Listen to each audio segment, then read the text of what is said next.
قدرمنو الله پاک په غټ نظام په اسلامي نظام په غټ نعمت نازولی یو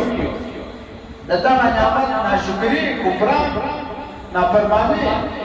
د الله تعالی جل جلاله عذاب راکاولی کوشش به ټول کوئ همیشه چې پر اشار کې ګرځئ پر علاقو کې ګرځئ او ماښام په ځای کې کېږئ ډېر ډېر وارې د الله جل جلاله حمد وایاست چې الله پاک په داسې نظام دې ونازولی په اسلامي نظام دې ونازولی ناشکري په هیڅ صورت کې نه کوئ او که چېرې غلطیانې راځي د مجاهدینو څه غلطیانې پېښېږي نو پکار دا نه ده چې د فرد په وجه باندې موږ د ټول نظام سره مخالف شو یا مو د نظام څخه بد غټ نظام دی په دې نظام کې ډېر خلک داسې دي چې هغه پخوا په نظام کې نه وو داخل نه وي دا نظام ته داخل شوي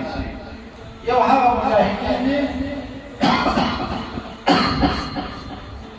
چې په شل کاله جریان کې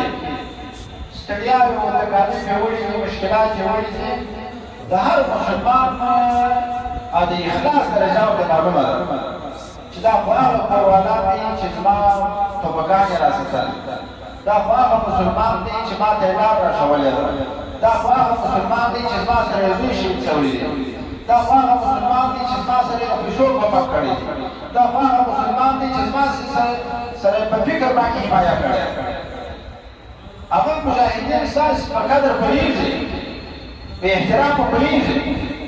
یو دا نوي خلک چې زموږ ته راداخل شوي دي چې دوی یې په اثر نظام داخل کړي دي که په اخلاص راغلي دي الله پاک پر هدایت الله تعالی جل جلاله د دین کار نیوي او که بعضې خلک د مادیاتو لپاره راځي په دا نظام کې ډوډۍ پیدا کړي د نظام ته د دې لپاره راځي چې استفاده وکړي هغه خلک دې الله پاک استاد کوي الله پاک دا سب څنګه خالي دي د ظالمانو دغه څه غلطیانې کوي اکثر به داسې خلک چې د اوسه په نظام کې نه شي نو هغه نه د سپېډیک په احترام پېژني نه د عالم په احترام پېژني د بل چا په احترام پېژني که د هغو څه غلطیانې کېدلې د دې مطلب دا نه دی چې دا نظام ټول د دې غلطیانو شکل دي دا نظام ستاسې په قربانۍ او مسؤلیاو راغلی دي مطلب یې هم دا دی چې تاسې وساتي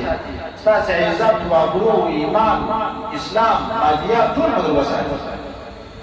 نو د افرادو په غلطي د خلکو په غلطي به د نظام څخه نه بدوي چې ولې عبارت ما سره داسې وکړه ولې په فلانکي چمبر باندې طالب ماته داسې وویله ولې په فلانکي محکمه کې ما سره داسې وکړه دا خو یو شخص دی د شخص غلطي